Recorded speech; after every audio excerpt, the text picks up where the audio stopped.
think that's where SEO needs to be, especially with AI rolling out and the whatever version of AI or SGE makes its way into search.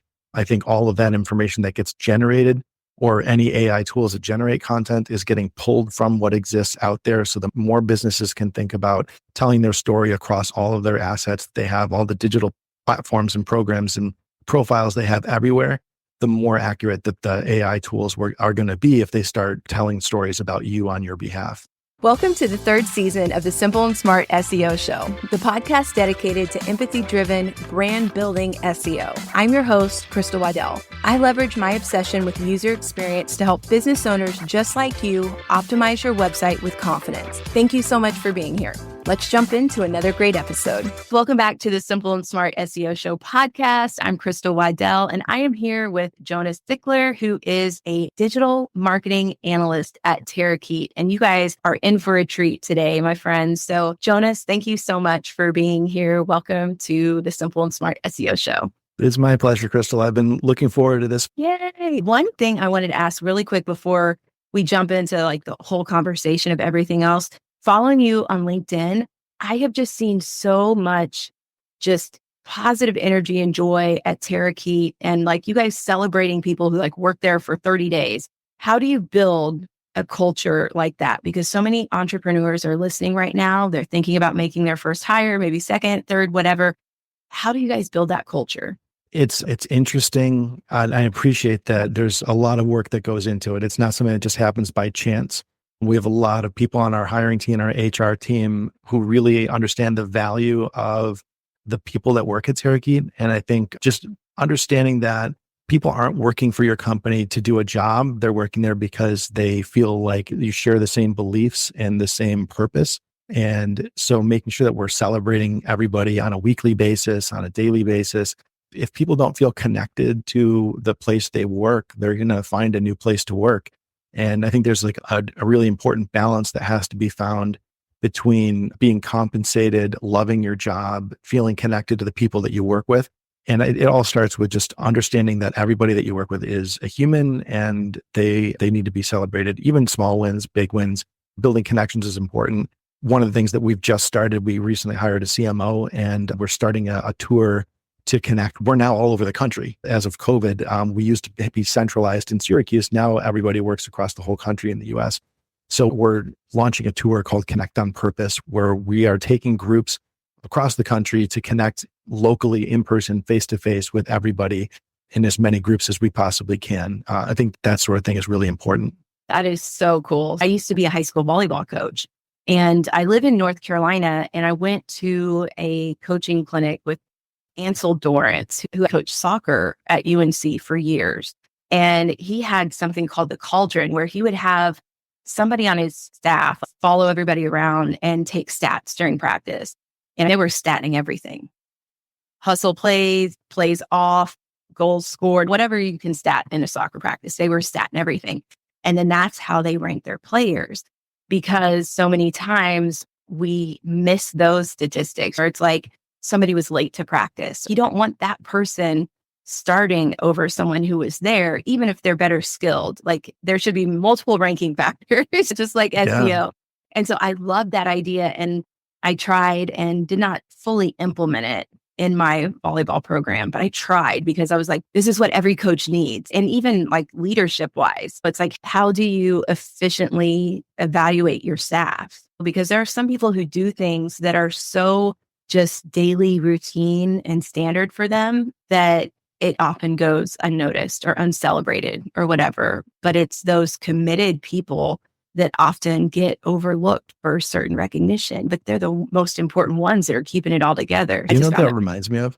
Simon Sinek's stories about the Navy SEALs and the Marines. And he's always talking about it's never the best person, the strongest, the person that comes in who is like their top athlete in college and they're this huge muscle bound person. They're never the ones that make the cut. It's always the ones that when they have nothing left to give, they reach down and pick up their teammate, and they say, how can I help you when they're completely spent? It's the people that are trusted as not the person who's trying to be the best, but the person who's like trusted by the most people on the team. Those are the ones that excel. And so like that idea of figuring out And I think interviewing coaches, all that would be awesome to figure out, how do you understand what are the key players on your team that are the unsung heroes and the ones that sort of, yeah, you have somebody who's scoring the most points every game, your Caitlin Clarks, but who is the person who's maybe supporting them behind the scenes, who is enabling all that and people trust for everything. And they're always there. They're showing up early. They're leaving late. They're picking up the stuff on the court. Who are those people? Yeah, absolutely. And we had a girl named Christy Friesen on my high school volleyball team. We were a bunch of basketball players playing volleyball. It was like basketball was so serious and volleyball was just something that we were athletic and we could play and it was fun. But we had 7 people on the team. That's why we got to the state championship, because we barely had any issues with playing time. We had one girl that didn't play. But when someone slid on the floor, sometimes me, super sweaty, this girl would get a towel and sprint to the court and get it dried off. I think about that all the time, just randomly. I think about that all the time. It's like something I pull inspiration from, but I'm like, those people are just incredible. They don't even know how incredible they are. I'm not even sure I told her, but maybe I'll send her this clip. So Love that. yeah. Okay. So you've listened to the podcast a little bit. I had listened to you a few months ago, probably on the Voices of Search podcast, I think it was. And that's when I was like, oh my gosh, you're amazing, because you're just not SEO and statistics and siloed like this. Because from an e-commerce perspective and a solopreneur perspective, and just so you know, mostly entrepreneurs listen to this podcast. We have to do everything. So even if we wanted to silo SEO, even if it was possible or a smart thing to do, it's not possible for people like me and business owners like with Shopify stores or small service providers. To hear people like you talking about the integration of all of the areas is just like a breath of fresh air. So that's one of the reasons why I wanted you to come on the show. And Thank you. Appreciate it. You were on Morty's podcast on the SEO rant recently. I say recently because I watched it recently, but you probably recorded it 2 months ago. And some of the things that you were talking about are exactly the reason that I really wanted to talk to you as well. And that's because I think it's, as a business owner, you have this sort of like business first approach, customer first approach to SEO that SEO people who grew up through the ranks don't necessarily come with a lot of the times. And so they're thinking more about keywords first. And you're thinking about brand and unity, and there's brand and there's demand and there's organic traffic and there's social media and there's all these different pieces. And it really struck a chord with me because it's all about the owned asset optimization that we've been talking about at Terakeet, which is the idea of taking search data to understand your audience and then using that information to build owned assets on your website, on your blog, and then amplifying those across other channels. And I think you had said something along the lines, and I think it was on Morty's podcast, about don't put all of your money in building an Amazon page and then not do something for yourself. You have to invest in your own business. And then you can use Amazon as a channel, but build it on your website, build your blog, invest in your own company first. And so that really struck a chord with me, really resonated. Wow, that is so cool. Like high praise too. The reason why that happened was because when I started on Etsy, it was a safe place. And I don't know if I've ever told this particular story before, but the same reason why Etsy offended me and hurt my heart, whatever. There's no crying in business, but it was because I took advantage of some of the things that they offered. If they said, take your product and pin it to Pinterest, I did that like immediately. And so I learned early the value of Pinterest, not necessarily as like an off-page or offsite SEO tactic, but just the value of Pinterest pointing back to my shop and giving me a whole bunch more eyeballs. So one day I decided to go to Pinterest and click on one of my pins, and I realized it sent it back to Etsy. But then at the bottom of Etsy's screen, it was like, you might also like these items by Jonas. Jonas makes something exactly like Crystal. And you know what? He actually gives you something free, or he's got a sale going on or whatever. I'm like, oh, heck no. Like, I'm driving thousands of views a month from Pinterest back to Etsy. And I realized, oh my gosh, I'm building Etsy's business, not mine. After I had that little like realization and just the shock, I realized I can't be mad at Etsy because I hid. This is the point of the story I wanted to tell you. I hid behind Etsy. I was scared at first because I thought, okay, if I fail, it's not Crystal Liddell that failed. It's an Etsy shop, right? So how am I going to get mad that I'm just an Etsy shop when I was leveraging that in the first place? So I was like, okay, let's continue to leverage that, and let's continue to leverage Amazon. But like you said, now how can I build a brand for my business, collagenwood.com? Yeah, that's an awesome point. I mean, there is a lot of risk in putting too much investment in other channels. I think it's important to leverage all of them in a strategic way. But look at Twitter, right? Twitter's bought out by Elon Musk. There was all kinds of things that happened. Advertisers got really scared and they had invested so much in Twitter. And then now we have TikTok. What's going to happen there? Is that going to get banned? All these brands that have invested and built up their TikTok profiles, now that's going to come down. So yes, use them and use them smartly, but always have some kind of an owned asset that you can refer back to. And that is your home base, right? That's the thing that you start with. And you find out, okay, we've got this data, this asset. Here's something that we've created. It's an article, whatever it is that we've published on our site. Now, how do we amplify that on all these different channels in a way that is unique to each channel, that meets the audience in the channel, refers back to your article, that isn't just as simple as, hey, I'm going to share a link to the article on all my social channels and just paste it in and go away. I'm going to email it and say, here's our latest article. But you're going to put the value where the audience is. And so maybe that means creating a video about your blog post and putting that on LinkedIn or on Twitter. Maybe it's creating a thread on Twitter and add some of the key points. Maybe it's sending an email out that summarizes some of the value in the article, that they don't have to go back and read it if they don't want to, but you can leave a few nuggets that entice them and say, oh, this was great. I love the value I got here. I want to get all the rest of it and go there. My business and a lot of businesses are cyclical. So if I serve sports families, different seasons are going to come up every year, right? Basketball season is going to come up. Football season is going to come up. All those things are going to happen. So if I create that own asset, you made me think of the fact that, okay, once I've created the own asset, now I can do what you said. Instead of taking the easy road and just saying, hey, there's a blog post, I can actually do something with it now. And I never thought about that. I was just moving on to the next thing. Like I had created an item, created an asset, but I never thought about how to leverage it better. And so you just gave us a whole bunch of different great ideas, like how to do that. But I think that's so key because it's like, yeah, you create it once and you can use it forever, but then you can keep making it better for your audience. And so I want to thank you for that. Definitely. And there's an article on Terakeet. We have this framework called the Mach 6. So if you haven't seen it, go check it out. What it is basically a list of all your channels that you would use in marketing. And they're organized instead of, if you're in marketing, you probably heard of the PESO model, paid on, shared, earned, which kind of organizes channels in a way based on like whether you own it or you're sharing it with some other thing or you're earning it through PR. But we felt like there was a lot of things wrong with that model, particularly that marketing should be based on ownership and control. And so we developed that Mach 6 model, which organizes all of these channels based on the level of control that brands have over them. So you can look at the visualization and you can say, here's all of the assets that I have full control over. These are the ones I'm going to prioritize. But what is really cool is that it helps you almost plan your campaigns, because you can start by planning them out and saying, this is where the core owned asset's going to live. And then here are all of the different channels that I use. There's influencers, there's news media, there's PR, there's email, there's advertising. How can I amplify this on each of those channels, but always keeping my mind around the idea that which ones I have the most control over so that I retain as much value as possible in my own business and build the equity there. That is so amazing. Like right now, I'm just like, I want to go look at it so bad.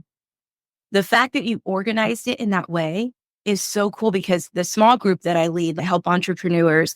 And right now it's really about organizing the information in a way that's easy to understand and like to create systems and processes around. And so that's going to be such a referable resource, because you get a picture of like how these things work together. It's hard sometimes for people to think that social media and SEO can work together, or SEO and email have to work together. Like all of these things are connected, but like you said, just organizing it in that way, that just brings so much clarity. Yeah, I'll send you a link afterwards. And I think that entrepreneurs specifically have the mindset to think that way. For some reason, as companies get bigger and bigger, silos start getting built, walls start getting built, departments start emerging. And eventually, especially at the really big companies, they're thinking so sequestered in a way that they're like, hey, we're going to run a social media campaign and it's going to be about all these things. And they've lost the ability to think across all of the different departments in marketing at that point. And SEO has become a victim of that in a way, because what happens is I've talked to so many people about how do you prove the value of SEO, right, to your business? How do you get more of an SEO investment within the business so that you can do more? And everything is always just about revenue and transactions through organic search. Why is it only organic search? If you think about the fact that you have taken search data, understood your audience, created an asset that they love, that they need, that they're asking about in real time when they go to Google. And that asset is not valuable if they come from social media. It's not valuable if they come from email, or if you've written a byline, all those different places that people could potentially reach that asset on your website, but they're only tracking the value that comes through organic search. It blows my mind. And I think it really robs us, our SEOs, of so much of the value that they're actually providing. And then because of that, you've got the social media team saying that came from social, so that's our conversion. The email department saying we sent that traffic, so that's ours. So they're each trying to prove their own value in their own corners, instead of coming together and saying, let's create an asset together. Let's create something that we can all gather around and say, this has value. Our audience wants this. Now, how do we each decide how to amplify this in our own channels, in our own ways? And then we can collectively claim the value of that at the end. Yeah, it's funny, as I talk to my social media marketing manager and my podcast editor, and then also the owner of Collage and Wood, me, myself, and we have these team meetings. We all share the credit. I thought for a long time, since I came into this world of optimization and the different departments of everything, I'm like, wow, what a luxury they have, that like you could just, have one job, like one thing that you have to be responsible for without thinking about everything. But like you say now, just a few years later, I feel so fortunate because I know how to leverage all of those different things and how they work together. And I see the value of them working together. Now, is it hard still to do it as a small business person? Yes. But like you said, I think there's lots of value in that. And it makes me, I don't know, sad's not the right word. I feel so connected to my customers, and my business is my business. It's not my family. At the same time, I truly do care about my customers and their experiences, and that they have a great senior night or a great graduation or whatever. I can't imagine being so far away that I don't talk to them and understand what they need. That's just really odd to me. And then, especially even if you take it back to data like Google Analytics or GA4, I get these notifications all the time that search is responsible for this percentage of conversions, or it's this many touch points that a customer will take before they purchase. And then I also talk to my client and I say, hey, how do you find me? And they say, oh, first I was doing a search for senior night gift ideas. And guess what? My website comes up. And then I wanted to search on Pinterest just to see if there were some more ideas. So I go to Pinterest. Guess what? I'm over there on Pinterest. And then what do? They end up typing in my website, and I get a lot of direct visit conversions. But a lot of times Pinterest was the first one, or the blog was the first one, or what, they were all connected. They all contributed. So I just wanted to give that example as like an entrepreneur example of how that works as well. Yeah. And which is astonishing to me, like when I think about how you specifically are able to do all of those things with the resources that you have, because even bigger companies aren't doing that. And yet you're thinking, okay, I think what happens is that at a certain point, revenue becomes king, and then everything gets poured into how can I make money fast? And there's a lot of paid that takes over on that.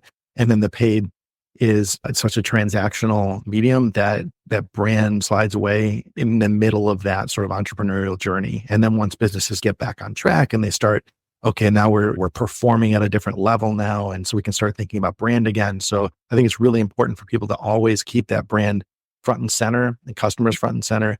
And when we're talking about like optimizing your assets, we're not only talking about your website, we're also the social profiles, like you mentioned, Pinterest. Because when somebody does search Crystal Waddell, right, they on Google just for reviews or they want to know, are you a trustworthy company? Are you reliable? What's coming up? So that search landscape kind of is your resume in a sense. In that way, it's not just about going to your website and your About Me page telling the story. The SERP is telling the story for you as well before they even land on your website. And so optimizing all of those other things that maybe are not owned and controlled, those social profiles, but making sure that they're telling the same story. Maybe you started some Flickr account or something. I don't know if that still exists. So some accounts long ago and they've been neglected and they tell a very different story about you because you've evolved as a business. Go back to those accounts, make sure that everything has been updated so that you have this resume, this portfolio of content that appears in your search results, and optimize those things as well, not just the website. You want them showing up essentially to give you as much control over what shows up in the page 1, page 2 of Google as possible. Yeah. Oh my gosh. I can't remember who said this, but I remember him just going, that's beautiful. That's beautiful. And that's just what you said. That makes me go, it's just beautiful. Okay. Going back to that PESO thing you were talking about, that was actually something on my list that I wanted to ask you about, because again, when you decide to start a business, a lot of times you don't have a marketing background. You don't have the acronym vocabulary that kind of comes with business in every aspect. So could you explain like the old PESO model again and like what that means and why people used it? Yeah, I'll do my best. Our marketing director wrote an awesome article about the PESO versus the owned asset optimization model and the Mach 6. And ultimately, the PESO model is organized around 4 key sort of channels, if you want to call it that. The paid channel, the earned channel, the shared channel. Earned being like PR. I'm going out and getting articles written about me. The shared channel is just like social media platforms. So like we don't own the platform, but we're engaging in conversations. And then the owned channel, which is like your own assets. The problem with the way that we see the errors in that model is it's quadranted. So it makes it look like each of those things is equally weighted and should be invested in equally. It also starts with paid, as in the acronym. And we look at that as some of the weaknesses, because if you're investing in paid, that's not going to build equity. And our approach with owned asset optimization is all about building equity in your brand and in your business. So starting off with the owned assets that you can control is the most important. And those assets can be things like obviously your website and your blog, but also your personas, your buyer personas, your brand messaging, your brand purpose, anything that you can leverage that you have full control over that then can inform your marketing on other channels. So if you're building equity first in those things and not going straight to a paid program or working with influencers right off the bat, where all of those types of models are like cash registers, money in, money out. And when you're not putting money in, you're not getting money out. It's almost like renting a space versus buying a home, where every time you put money into a piece of content that you own on your website, it's going to be there forever. Yeah, it's going to need a little fresh coat of paint once in a while, but you own that. It's like you own your house, and it just builds equity. And at some point you publish it and it will perform for a while. Maybe you tweak it and it'll perform for a while, but you don't have to continuously put in $1 every single day in order to get that dollar out. And all businesses go through cycles. So if you're operating on a model that requires you to keep pumping money in order to get a profit out of it at all times, what happens if you need to cut expenses and all of your expenses are in those paid channels, in the influencer channels, where if you turn it off, you lose all of that revenue, versus the other side of it being, if you're investing in the SEO side, if you're investing in those owned assets, then you can turn it off. You can turn the investment down for 6 months and still be getting that revenue. And then when you have the investment back in, then you can improve them again. So I think those are the main points, is that we find that the PESO model looks equally weighted, and it should be weighted more towards the things you own, and also that it appears to prioritize paid over the other channels. I'm just over here blown away, because like you're describing things that we've had people talk about on the podcast as being important. And one of them that really stands out to me that I want to share an example of, we had a copywriter on. Her name is Emma Bouchard. She's from Canada and Vancouver, I think. I can't remember. Or maybe, yeah, Vancouver, because I said I was going to go see her family in Toronto and stay with them, even though I don't know them. But anyway, she was talking about brand stories and brand messaging. And simultaneously, I know this doesn't necessarily seem related, I was learning about word count on a page and how you could have low word count and thin content and all this type of stuff. But I was like, let's just say like a wooden letter A or something. But how much can you say about a wooden letter A, right? And Emma shared about the brand stories. And I realized, oh my gosh, I can share examples of what people have sent me of what they've done with their letter A. And I can put that on the letter A page. I could put it on all the letter pages if I wanted to, but I could put individual stories about each letter, what I've gotten from different customers. And then I can also share the brand story of why we make wooden letters. And by default, it was hilarious because naturally those pages are going to rank, right? Or the keywords that I'm talking about, or at least for the search intent of somebody searching for it. Because if they want to use that letter for a like reception table at their wedding, or if they want to use it for a door hanger, if that's what they're searching for, and I'm telling the story of a client who did that, they're going to go, oh, wow, cool. Look, this person did this with this letter and I can buy it right here. Yeah. Now my wheels are turning. I'm like, oh, what if I got a Terakeet logo and I may have you make one of those and then I can put it on the wall behind me here. That would look pretty cool. Or if I can even figure out a way to backlight it or something, that would be super cool too. Oh my gosh, it's easier than you think. All I have to do is get like battery powered LEDs. Oh, yeah. Yeah. Even with our marquee letters, we use remote control LED lights. So you could probably even get some sort of remote controlled battery powered where you don't actually have to turn it on. Yeah. Right here. I love this space too. And I've always wanted to do some kind of like slate tiling or something on the wall, like you've got the herringbone wood.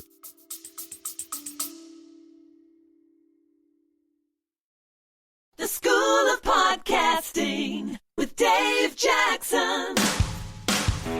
Are you looking to start your own podcast but don't know where to begin? Look no further than theschoolofpodcasting.com. Our comprehensive online courses and one-on-one coaching will teach you everything you need to know, from equipment and editing to marketing and monetization. At theschoolofpodcasting.com, you'll be creating high-quality, engaging content in no time. Say goodbye to frustration and uncertainty, and hello to the community at theschoolofpodcasting.com.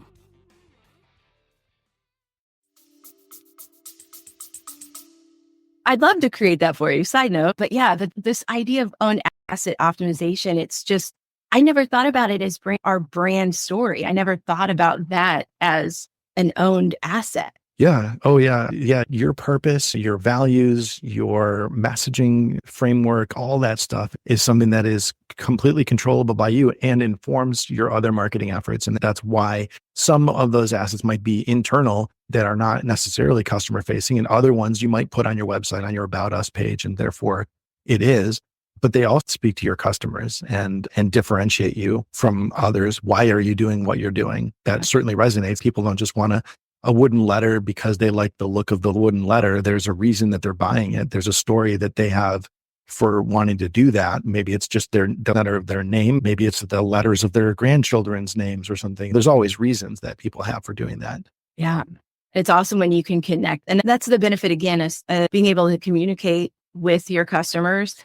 SEO taught me that rather than having, say, hey, senior night, maybe you should put like baseball senior night and basketball senior night and because the baseball mom's not searching for basketball, the basketball's not searching for swimming, and those people want what they want for their specific person, right? Once I figured that out, I was like, oh, yay, now the conversions are going to come. Yeah, they went up a little bit, but I was talking to people, they were having issues like uploading their photos. They're always emailing me about uploading their photos. How do I do that? Where do I do that? And it's Dropbox, Drive, all these places. And I'm like, I can't get into your Snapfish, whatever.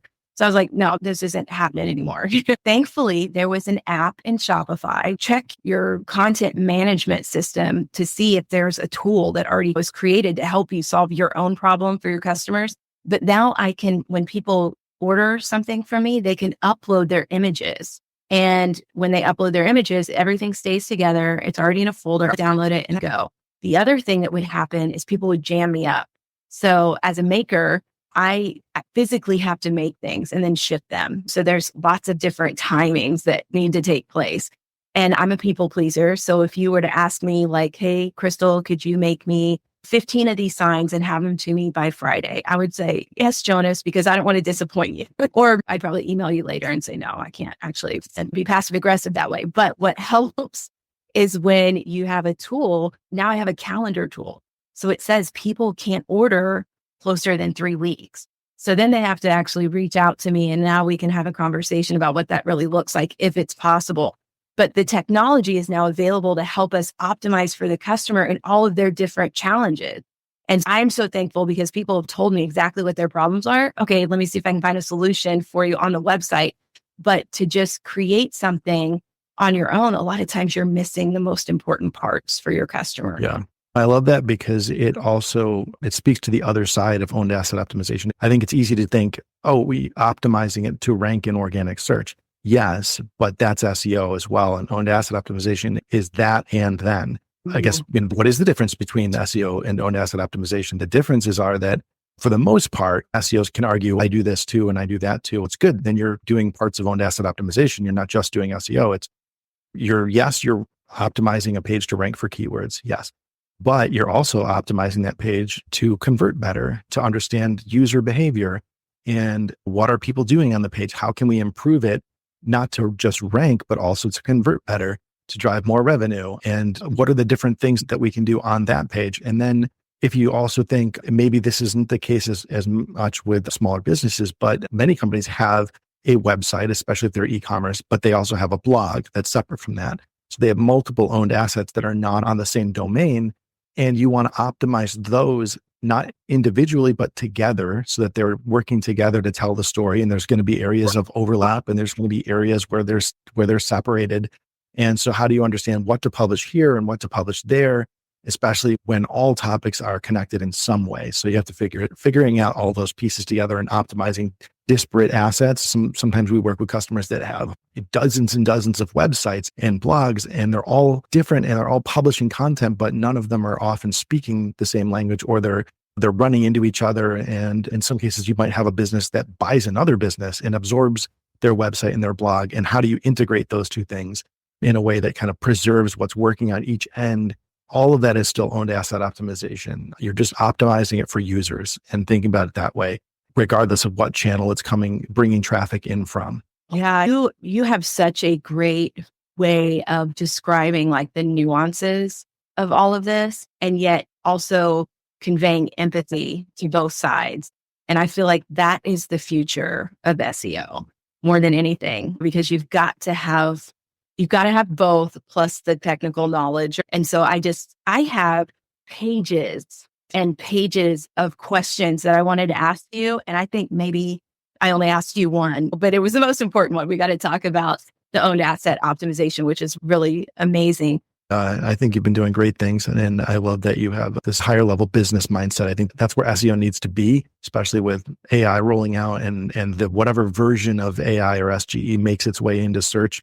I think all of that information that gets generated, or any AI tools that generate content, is getting pulled from what exists out there. So the more businesses can think about telling their story across all of their assets they have, all the digital platforms and programs and profiles they have everywhere, the more accurate that the AI tools are going to be if they start telling stories about you on your behalf. If someone is really connected with you, like I have, when they want to learn more, is there some places that people might be able to connect with you? Or again, could you share where we could find the resources?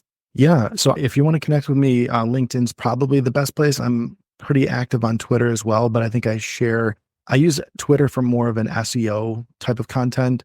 And LinkedIn is a little bit more, it's SEO, but more business, I would say. I talk more about just higher level, how do we understand audiences on LinkedIn a little bit more. If you want to find those assets that we were talking about, the Mach 6, and learn more about owned asset optimization, you can go to terakeet.com, Terakeet, or search Terakeet in Google. You'll find us. And the homepage, the What We Do page, will have a lot of the information that we talked about today. The Mach 6 is on the What We Do page at Terakeet, and it's slightly interactive. You can click on boxes and expand them and read little bits about each of the sections.